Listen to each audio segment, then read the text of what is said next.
Hello and welcome, ladies and gentlemen, to Good as Gold number 45. It is OrD, I am back, and with a few technical difficulties to boot. So we are entering Good as Gold number 45 on Tuesday, June 12th. In the second round, we will have Drabble, a Zerg versus Vanek, a Terran, and with me today, we are delighted to welcome back Mr. Bam, no, other side of me, right there, SquallCasting. Hello, sir. Hey everyone, how's it going? Yeah, it's nice to be back in Castus once again. You can feel free to check out my channel at the thing I am typing right now. Whenever it happens to show up, there we go. So I am there, and I would be delighted to have you guys check out my videos. You've, seems like you've been putting up quite a few more recently. What was that most recent one you did? Let's see, I did a Bomber versus OrD, which was taken from the Red Bull LAN. Those games were really fun. Check them out, especially the first one. Bomber used a unit that I almost never see in pro games, so you should check that out. I also did another community game, and I did 4 games between Koss and Marine King, but I don't know if it was actually Marine King because he was playing as Protoss.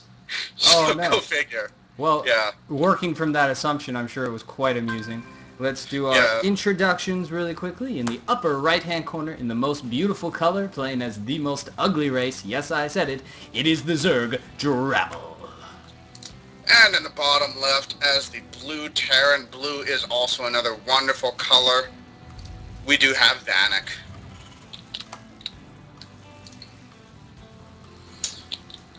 Oh my goodness. I'm excited to re-announce the announcement that I have a new mouse. Oh yeah, but it's also really weird, so if the screen jerks around, ever so sorry. Figuring out how to use it most correctly. It's got, what is it, 5600 DPI, the Rat 7 right there. Wow, that's pretty accurate. Yeah, and I'm just like, yeah, I'm gonna try to work up to that, maybe. So right now I'm at 3200. Get a little bit of harassment from the drone here. Got Vanek's SCV building the racks down to half-life, but the pulling of 2 other SCVs makes Drabble have to run away. But that actually is a successful harassment from Drabble, as you have 1 drone denying mining time from 2 different SCVs. That helps Drabble pull a little bit ahead. If he had managed to make the SCV pull away from the racks, then he may have even been able to double expand really quickly early game. Yeah, and he did go hatch first, so definitely economically greedy. We'll have to see if Vanek does anything to punish that. He does have a scouting SCV out there, so could potentially drop down a bunker or something like that, but you don't see that too terribly often anymore. Zizzle, I completely disagree with you. Drones are not cute, especially not when they're killing an SCV. Man, that was like a lynch mob. You had like 8 drones all killing that 1 SCV. I like to try and do that, but the problem is that if you're not successful immediately, then all your workers follow the other worker around as he runs around in a circle, and you're denied mining time, and it's not a really good idea early game unless they happen to bring the worker directly in your mineral line and stop. Yeah, like honestly, every single worker that's mining makes a big difference in the early game, because especially for Zerg, the more minerals you get, the more drones you can make, and that really kind of adds up over time. So quite often, even when you see pros running their workers through enemy worker lines, the other player just won't react unless their workers are actually being attacked. Ooh, we got the 1-1-1 going on with a quick expand for Vanek, who looks like he's going to be reactoring out some Hellions. Says, I would like to run in there and kill some drones, but I don't think he's going to get a chance as the Spine Crawler is coming up, also a Queen. I don't know if you saw this article, Avarice, or, sorry, am I supposed to call you SquallCasting while we're doing this? Call me either. Either works. Okay. Just use check Squall, him out I guess. at SquallCasting. Oh, our admin VVV Ambush is out of the today's tournament already. He's volunteering for just a moment to co-cast, but then he said, no, I'm just kidding. I've never seen a 3-way cast. That'd be interesting. It really would be, and I wanted to bring in Lefty actually today for the finals just to see how that went. Unfortunately, he's not available, but I do want to try that out in the future. I've heard them do it over on Daywalker's Platinum and Under tournament, and sometimes they'll have like 4 or 5 people, and it's actually decent. But I think they're friends like in real life. They know each other. They talk to each other all the time. So the conversation isn't as like halting as I was the first time we casted together. I think we're doing a lot better, you and I, Mr. SquallCasting. Yeah, we figured each other out a little bit. Now, the Hellions up front here, they really haven't accomplished very much. And, like, I've really been wanting to watch the TVZ matchup in particular, and I've been looking for videos of that, just because with that Queen range change, Reactor Hellion as an opener is honestly not really viable anymore. All you can really accomplish with it is getting map control and maybe killing some outlying Zerglings, but you just can't kill Queens anymore, and you just can't really run in and kill drones like you used to be. So it feels like a small change because you're like, oh, it's only 2 range on a unit that you're only going to build like 3 or 4 of, but in terms of early game defense, it makes an enormous difference. Yeah, and as far as the MLG went this weekend, it was really obvious to see that Zerg felt way more comfortable creating like 6 queens and then spreading creep with 2 of them at a time. Yeah. And it was just disgusting how much of the map was turned purple. It was to the point where like you could not take your 4th even if you tried to really early in the game because there was already creep like knocking at your doorstep. Yeah, it's really interesting, and it's quite cool how really statistically, I'm going to say statistically minor because 2 is a small number. Statistically minor changes like that can really, really affect the matchups. It hasn't really affected, like, say, Zerg versus Zerg or Zerg versus Protoss all that much, but yeah, since Reactor Hellion, which is so standard for such a long time, it really affected that. But we do have a bit of an attack coming here. A lot of Hellions and some Banshees. Not sure how much that will accomplish. Do those have cloak? No, they do not. But those Queens are going to die very quickly. Transfuse didn't go down, and the Hellions are microed really well. So is the actually great micro coming out of Vanek, who's maybe losing a few more Hellions than he really needs to. But he did take out a Queen, and so that's already victory in this attack. Yeah, definitely. He's controlling pretty well as far as dealing with Zerglings. He killed so many Zerglings, gets this Mind Crawler. The Spore Crawler will finish soon, so that'll zone out the Banshees a little bit. But these Hellions are just kind of cruising around the base now. Oh, great hold position with that Hellion to keep the Queen from running away. That was nice. And now we're just going to see a roast of all kinds of drones. Oh my goodness. Take a look at the units lost at. That's looking a little bit disgusting at the moment.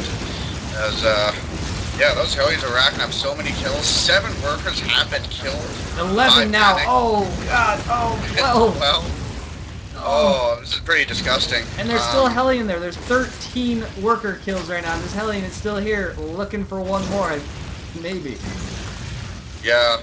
Now, that said, though, like, Drabble isn't that far. Well, okay, he's equal in drones to SCVs, so it's not like he's 10 workers behind now, which would be really awful, but yeah, he definitely is going to need to look at droning up again a little bit. Looks like he managed to lose all of his Queens. Wow, he's rebuilding them now. They just came up, but yeah, he's just starting that lair tech, and he's laying down a couple more Spore Crawlers just in case some more Banshees come in. There is still 1 alive with only 11 life out there on the map, but definitely this is preventing Drabble from taking his 3rd, and we look at the units lost and the resources lost in particular. Drabble is way behind just in having available units. Oh, the slow Queen creeps forward and gets it. Nice. That Queen wanted blood for the, you know, to get revenge for her children. Definitely. Now it looks like Vanek is gearing up to take his 3rd in the near future. He does have a command center going up at the very front. Either that or he wants to make that a planetary fortress, which would be kind of a weird decision because he's not in any threat of dying. I'm pretty sure he's just going to make that into an orbital and then float it over. But, yeah, I think he got a little crowded in his base. He didn't utilize some of his space quite as well as he could have, and he wanted to make sure that the flight path wouldn't be quite as long, because it looks like he's going to take this left in the lower right as his 3rd. The 3rd for Drabble is going down. It's kind of a bold decision, but at the same time, we don't really have any more aggression coming out of Vanek. Yeah.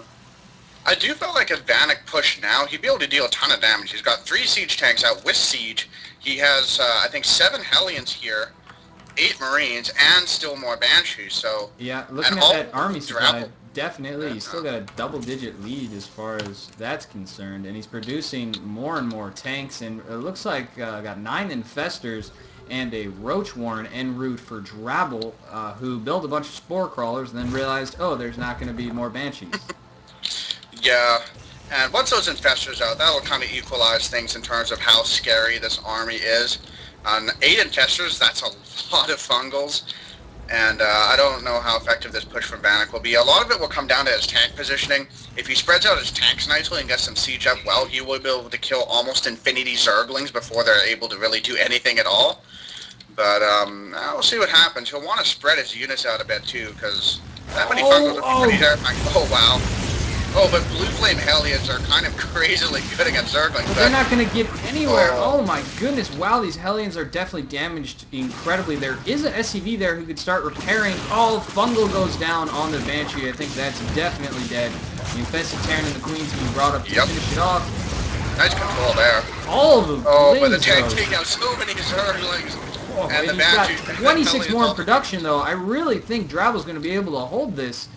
The Queen's out front, though. That might not be the best position for them. Would love to see some transfuses go down as they get injured more and more. But this fungal micro is pretty fantastic out of Vanek, who's now, sacrificing lings a little bit at a time. There he goes. Now he's going with the runaround and the unsiege. That spells the end that was for terrible Vanek. Time, that unsiege, yeah. Yeah, now that Vanek's army has really been whittled down, those tanks wouldn't have been able to deal with those Zerglings. Tanks are one of those units where they're on their own, they can't really do that much. They need support to be effective. So, yeah, Drabble doing a nice hold there, fighting off a pretty scary push. But, yeah, those infestors really turned the tide there. We do see that attack prevented Drabble from droning up at all and allowed Vanek to take his expansion behind it.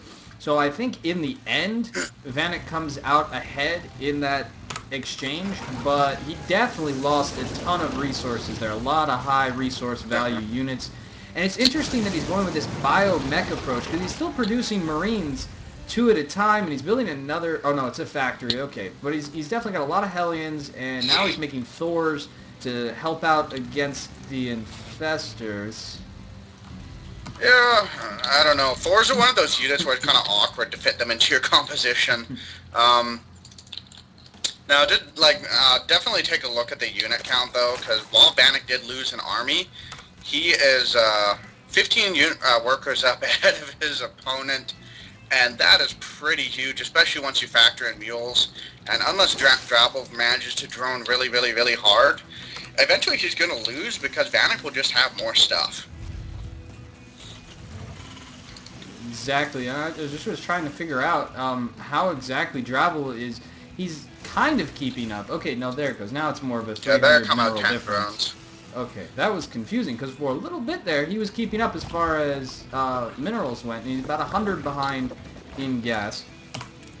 Yeah, that's probably the difference there. It could also be that Vanek didn't have any mules down at the time. Yeah, he has like 4 down in his expansion right now. So I'm guessing he called those down right as you were checking that. Vanek is definitely preparing for another big push here in a little bit. Oh, he's also got a lot of idle SCVs in his main. He's got about 6 idle SCVs right now. That's kind of awkward. 7, 8, 9, 10, 11, 12, 13. Okay, that helps explain that mineral difference a lot. Oh, wow. Yeah, he needs to lower those depots and get those working. That's going to make a gigantic difference over time. Yeah, and just a small note for anybody out there, if you ever have idle workers or are concerned that you do, you hold the control button down, you hit F1, they will all be selected. Then you can have them all go to mining or whatever you want, but after that you will not have any more idle SCVs, unless, of course, or idle workers of any kind. As far as Terran's concerned, this happens a lot, but they get trapped behind their own building that they produced, but you can lift and or, in this case, lower. Yeah. One thing I also would like to point out is that while Vanek is ahead on supply, Drabble has an enormous upgrade lead. He has 2 armor, 2 melee, +1 missile is about to finish, and whereas Vanek has no upgrades at all. His Marines don't even have combat shield or stim. Oh, wow. He does have the +1 attack on his tanks and his Thors, and I'm not sure where his Hellions went. Oh, never mind, they're up ahead there. Hello, Hellions. But you're very right, that's a huge upgrade difference, and there's no way to catch back up from that except to turtle up and, or in this case, attack and maybe go ahead and win the game.